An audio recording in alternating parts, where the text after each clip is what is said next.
প্রতিদিন চুল না ভিজিয়ে গোসল করলে কি অজু গোসল শুদ্ধ হবে? আমি স্বপ্নে দেখেছি আমি মারা গেছি এবং আমার আমলনামা শূন্য। আমি ভয়ে আল্লাহর সামনে দাঁড়াতে পারছি না। এটার ব্যাখ্যা জানাবেন প্লিজ। যুবক-যুবতীরা কিভাবে জীবন কাটালে হারাম সম্পর্ক থেকে বেঁচে থাকতে পারবে? আমি বাড়ি থেকে দূরে থাকি। আমার স্ত্রী আমার কথা মতো চলে না। নিজের মন মতো চলতে চায়। আমি জোর দিয়ে কিছু বললে আত্মহত্যা করতে যায়। এ বিষয়ে যদি কিছু বলতেন। কেউ বলেন নবীজি নাকি রাতে দুধ পান করেননি। রাতে নাকি দুধ পান করা যাবে না, এই কথাটা কি সঠিক? বিয়েতে গায়ে হলুদ অনুষ্ঠান করা জায়েজ হবে কিনা? যারা শুধু মনের কষ্ট দিয়ে কথা বলে তাদের শাস্তি কি? আপনি লিখেছেন আমি বাড়ি থেকে দূরে থাকি। আমার স্ত্রী আমার কথা মতো চলে না। নিজের মন মতো চলতে চায়। আমি জোর দিয়ে কিছু বললে আত্মহত্যা করতে যায়। এ বিষয়ে যদি কিছু বলতেন। দেখুন, কথায় কথায় আত্মহত্যার কথা বলা মানুষগুলোকে এক্সট্রা কেয়ার করতে হয়। তিনি যেন এটা দিয়ে আপনাকে ব্ল্যাকমেইল করতে না পারেন সে বিষয়ে আপনার সতর্ক থাকা দরকার এবং খুব ট্যাক্টফুলি এই বিষয়গুলো সমাধান করা দরকার এবং তাকে দিনই কাউন্সেলিংটা খুব বেশি দেন। যিনি আত্মহত্যা করার কথা বলে নিশ্চয়ই তার দিনই বুঝ নেই, ধর্মীয় বুঝ নেই। আপনি ধর্মীয় সার্কেলে, ধর্মীয় সেক্টরে, ধর্মীয় আবহে তাকে আপনি নেয়ার চেষ্টা করুন এবং তাকে সেখানে উঠা বসা, সেখানকার কাউন্সেলিং গ্রহণ করা, সেখানকার নসিহা উপদেশগুলো গ্রহণ করার জন্য আপনি উৎসাহিত করুন এবং চেষ্টা করুন। এগুলো করলে আশা করা যায় তার মধ্যে এই ধরনের যে প্রবণতা সেটি কমে যাবে। এটা হলো মূল সমাধান। যদি দিন দিতে পারেন, নিজে দিনের পথে আসুন, তাকে দিনের পথে নিন। আল্লাহকে যদি চিনে যায়, আখিরাতকে চিনে যায়, তাহলে সেটা কোনোদিন বলতে পারে না আত্মহত্যা করা তো হারাম ইসলামে এবং এটা ভয়াবহ শাস্তির কথা। তা আত্মহত্যা তো সে করতে পারে যে মনে করে যে আত্মহত্যা করলে আমার দুনিয়ার কষ্টটা দূর হয়ে যাবে, এই কষ্ট থেকে আমি বেঁচে যাব। যে মনে করে যে আত্মহত্যা করলে বরং দুনিয়ার কষ্ট যেটা আছে তার চেয়ে তারও বড় কষ্টে আমি ঢুকবো, প্রবেশ করবো, তাহলে সে তো আত্মহত্যা করতে পারে না। এজন্য ইমানদার কোনো আত্মহত্যার কথা বলতেই পারে না। এটা প্রমাণ করছে যে তিনি দিনের বিষয়ে একেবারেই গাফেল। তাকে দিন অন্য সব চিন্তা বাদ দিয়ে তাকে কোরআন হাদিসের পথে পরিচালিত করুন, নিজে সে পথে চলুন, সেরকম সার্কেলে যান, নিজের ফ্যামিলিতে দিনদারিতার চর্চা বাড়ান। ইনশাআল্লাহ এটা হলো সমাধানের মূল পথ। এর পাশাপাশি আপনার তার অভিভাবকদের শরণাপন্ন হন, তাদের সহযোগিতা নিন, পরিবারের অন্যান্যদের সহযোগিতা নিয়ে আপনি এই সমস্যার সমাধান করার চেষ্টা করুন। আল্লাহ তাআলা তৌফিক দান করুন। এরপরে সায়রা মাহবুব আপনি লিখেছেন কেউ বলেন নবীজি নাকি রাতে দুধ পান করেননি। রাতে নাকি দুধ পান করা যাবে না, এই কথাটা কি সঠিক? না, কোরআন হাদিসে এরকম কোনো কথা আছে বলে আমার জানা নাই যে রাতে দুধ পান করা যাবে না, দিনে পান করতে হবে। দুধ হালাল জিনিস, রাতে দিনে যে কোনো সময় আপনি পান করতে পারেন। এর জন্য স্বাস্থ্যগত কোনো বিশেষ নির্দেশনা থাকে এটা ভিন্ন বিষয়। অভিজ্ঞতার আলোকে বা বৈজ্ঞানিক গবেষণা যদি কোনো এর অপকারের দিক প্রমাণ থাকে তাহলে সেটা ভিন্ন বিষয়, সেটা আপনি আমলে নিতে পারেন। বাট কোরআন হাদিসের আলোকের কোনো কথা বলা হয়নি যে রাতে দুধ পান করা যাবে না। নবী সাল্লাল্লাহু আলাইহি ওয়াসাল্লাম রাতে করেননি, দিনে করেছেন, রাতে করতে নিষেধ করেছেন, এরকম কোনো কথা নেই। আলিয়া সিদ্দিকা আপনি লিখেছেন প্রতিদিন চুল না ভিজিয়ে গোসল করলে কি অজু গোসল শুদ্ধ হবে? আমার ঠান্ডাজনিত সমস্যা আছে। প্রতিদিন গোসল করা তো ফরজ না। আপনার ফরজ গোসল যেদিন হবে সেদিন আপনাকে চুল ভেজাতে হবে। প্রয়োজনে গরম পানি দিয়ে আপনি গোসল করবেন এবং দ্রুততার সাথে শুকানোর চেষ্টা করবেন। আর যদি নর্মাল গোসল হয়, সাধারণ প্রতিদিনের যে গোসল সেটা যদি হয় বা শুক্রবারের সুন্নত গোসল হয়, তাহলে সেক্ষেত্রে আপনার চুল ভেজাতে অসুবিধা হলে আপনি চুল না ভিজালেন, গোসল করে ফেলেন। গোসল তো হবেই, কোনো সমস্যা নেই। আর অজুর জন্য তো আর চুল ভেজানো জরুরি না। মুখ ধৌত করলেন এবং মাথার উপরে ভিজা হাত শুধু বুলিয়ে নিলেন, তাতেই তো হয়ে যাবে, মাসে করলে হয়ে যাবে। আফসানা মিমি লিখেছেন আমি স্বপ্নে দেখেছি আমি মারা গেছি এবং আমার আমলনামা শূন্য। আমি ভয়ে আল্লাহর সামনে দাঁড়াতে পারছি না। এটার ব্যাখ্যা জানাবেন প্লিজ। প্রথমত বোন আফসানা, আমি স্বপ্নের ব্যাখ্যা বিশেষজ্ঞ নই। স্বপ্নের ব্যাখ্যা বোঝেন এরকম মানুষের সংখ্যা বাংলাদেশে খুবই বিরল এবং কম। তবে স্বপ্ন সম্পর্কে মৌলিক কিছু দিক নির্দেশনা কোরআন হাদিসের আলোকে আছে, যেগুলো আমরা বিভিন্ন ভিডিওতে, বিভিন্ন প্রশ্ন উত্তরে বিভিন্ন সময় আমরা জানিয়েছি। তার আলোকে আমি আপনাকে বলতে চাই যে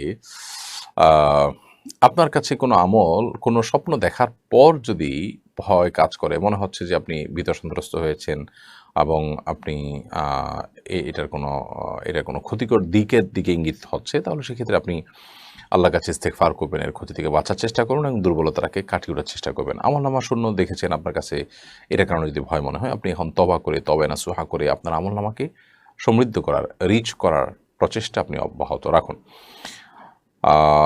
আলামিন হোসাইন নয়ন আপনি লিখেছেন যারা শুধু মনের কষ্ট দিয়ে কথা বলে তাদের শাস্তি কি? মানুষের মনে কষ্ট দেওয়া এবং মানুষকে আঘাত করে কথা বলা এটা বদআখলাকি এবং মানুষের দুশ্চরিত্রের কাজ। এটা মানুষের জীবনের সবচাইতে কঠিন আপনার অপরাধগুলোর মধ্যে থেকে একটি। নবী করিম সাল্লাল্লাহু আলাইহি ওয়াসাল্লাম তাকে জিজ্ঞাসা করা হয়েছিল যে হে আল্লাহ রাসূল, মানুষকে সবচেয়ে বেশি জান্নাতে নিয়ে যাবে কোন জিনিসে, এবং তাকে একই সাথে জিজ্ঞাসা করেছে সবচেয়ে বেশি জাহান্নামে নেবে কোন জিনিসে। তিনি বলেছেন জাহান্নামে সবচেয়ে বেশি নেবে মানুষকে আলফামু আল ফারাজ, মানুষের মুখ এবং লজ্জাস্থান, অর্থাৎ চারিত্রিক ত্রুটি, সেটা মুখের ব্যবহারের ত্রুটি অথবা নিজের চরিত্রকে নষ্ট করে জেনা ব্যভিচারের পথে যাওয়া, এই দুটি বিষয় মানুষকে সবচেয়ে বেশি জাহান্নামে নেবে। আল্লাহ তাআলা মাফ করুন। এই গুনাহগুলো থেকে বেঁচে থাকার জন্য আপ্রাণ চেষ্টা করতে হবে, মুখের কষ্ট, কথার কষ্ট যেন কাউকে আমরা না দিই। সেজন্য আমাদেরকে সর্বোচ্চ সচেষ্ট থাকতে হবে। রিভা আক্তার আয়েশা আপনি লিখেছেন, বিয়েতে গায়ে হলুদ অনুষ্ঠান করা জায়েজ হবে কিনা? দেখুন, গায়ে হলুদ নিয়ে আমরা ঘাটাঘাটি করেছি। আপনি চাইলে আপনার বিভিন্ন আপনার অনলাইনে আপনি এটা নিয়ে বিভিন্ন সাইটে আপনি সার্চ দিয়ে দেখতে পারেন, গুগল ইত্যাদিতে সার্চ করলে আপনি পেয়ে যাবেন। বিয়েতে গায়ে হলুদ এটা নিয়ে ঘাটাঘাটি করলে আপনি পাবেন বিভিন্ন আর্টিকেল, হিন্দুদের বিভিন্ন আপনার ব্লগ, তারপর কলকাতা থেকে প্রকাশিত বিভিন্ন দৈনিক ইত্যাদিতে এর উপরে যে সমস্ত আর্টিকেল আমি পেয়েছি, সেগুলোর আলোকে আমি দেখেছি যে এটি মূলত হিন্দু ধর্মের বিশ্বাস থেকে এসেছে। হিন্দু ধর্মের অনেক বিশ্বাস মতে আপনার বিয়ের সময় দুবলা ঘাস, কুলা, হলুদ এগুলোর ব্যবহার নবদম্পতিকে সুখী করতে সাহায্য করে। এটা শিরপূর্ণ বিশ্বাস, এবং তার বিশ্বাস হলো সুখ দুঃখের মালিক আল্লাহ তাআলা। এগুলোর কোনোটারই সুখ দুঃখ দেওয়ার কোনো ক্ষমতা নেই, এবং এগুলোর সাথে সুখ দুঃখের কোনো সম্পর্ক জড়িত নেই। বিধায় এটি এসেছে মূলত সেই বিশ্বাস থেকে, না হলে গায়ে হলুদ দেওয়ার বিশেষ কোনো কারণ নেই। তো সেটি আমাদের সমাজে চলে আসছে, ওই বিশ্বাস থাকার কারণে এটিকে অ্যাভয়েড করা কর্তব্য। সেছাড়া গায়ে হলুদের অনুষ্ঠান মানে এখন অশ্লীলতা, গান বাজনা, হারামের ঢলাঢলি, ছড়াছড়ি, এগুলো থেকে বেঁচে থাকার জন্য আমাদের আপ্রাণ চেষ্টা থাকতে হবে। এমনিতে যদি এটা শুধুমাত্র সৌন্দর্য বৃদ্ধির জন্য হতো, তাহলে সেক্ষেত্রে এটাতে বিয়ের সাথে সম্পর্কযুক্ত না, সৌন্দর্যের জন্য, ত্বকের জন্য উপযোগী হলে আপনি দিতে পারেন। বাট এটাকে কেন্দ্র করে যে আনুষ্ঠানিকতা হয়ে থাকে, যে ঘটা হয়ে থাকে, গান বাজনা ইত্যাদি, এবং নারী পুরুষ মাখামাখি এবং খুব বিশ্রী এবং অশ্লীল একটা দৃশ্যের অবতারণা হয়ে থাকে, সেসব কারণে এগুলো কোনো মুসলমানের বিয়েতে কোনো দিনই শোভনীয় হতে পারে না। কিন্তু দুঃখজনক, এগুলো আজকাল আমাদের সমাজে একেবারেই বিয়ের অবিচ্ছেদ্য অংশে পরিণত হয়েছে। আল্লাহ তাআলা আমাদেরকে এই সমস্ত হারাম এবং নাজায়েজ কাজগুলো থেকে এবং কুসংস্কারজন্য কাজগুলো থেকে বেঁচে থাকার তৌফিক দান করুন। ইতর আপনি এডি থেকে লিখেছেন, যুবক যুবতীরা কিভাবে জীবন কাটালে হারাম সম্পর্ক থেকে বেঁচে থাকতে পারবে? দেখুন, হারাম সম্পর্ক থেকে বেঁচে থাকার জন্য হারাম থেকে দূরে থাকতে হবে। আল্লাহ বলেছেন, ওয়া তাকরাবুজ জিনা, তোমরা জিনার কাছেও যেও না, তার মানে দূরে থাকতে হবে। যেখানে যুবক যুবতীদের মিশ্রণের ব্যাপারটি ঘটবে, সেখান থেকে দূরে থাকতে হবে। ছেলেরা ছেলেদের স্কুলে, মেয়েরা মেয়েদের স্কুলে পড়বে, ছেলেরা ছেলেদের মাদ্রাসা, মেয়েরা আমাদের মাদ্রাসা পড়বে, মানে এখানে মিশ্রণ যেন না ঘটে সেটি লক্ষ্য রাখবে। এবং আলাদা আলাদা পড়ার মধ্যে কল্যাণ অনেক বেশি। নটরডেমে শুধু ছেলেরা পড়ছে, আপনার বিকারুনেসে শুধু মেয়েরা পড়ছে, পড়াশোনাতে খারাপ হচ্ছে না, অনেক ভালো হচ্ছে। অতএব এইটাই হলো সঠিক এবং স্বকীয় পন্থা। বিধায় এটা হলো চরিত্রকে রক্ষা করবার জন্য, হারাম সম্পর্ক থেকে বাঁচার জন্য সবচেয়ে গুরুত্বপূর্ণ পদক্ষেপ। এর পাশাপাশি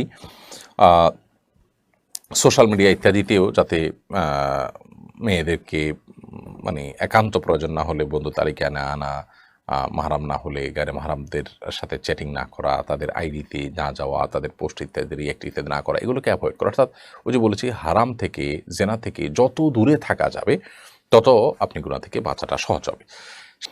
পুষ্পকলি এআইডি থেকে আপনি লিখেছেন, আমার হাজব্যান্ড এখন টিউশন করে সংসার চালায়, কিন্তু বর্তমান অবস্থায় সব কিছু যে দাম, দেয়ালে পিঠ ঠেকে গেছে, কোনোভাবে সংসার চালাতে পারছেন না। এই অবস্থায় ব্যাংকে চাকরি করা কি জায়েজ হবে? দেখুন, শুধু ব্যাংকে চাকরি করা কোনো অবস্থাতে জায়েজ হবে না। কষ্ট হচ্ছে, এতে কোনো সন্দেহ নাই। দেশের আর্থিক যে অবস্থা, সেটা ভয়াবহ থেকে ভয়াবহতর।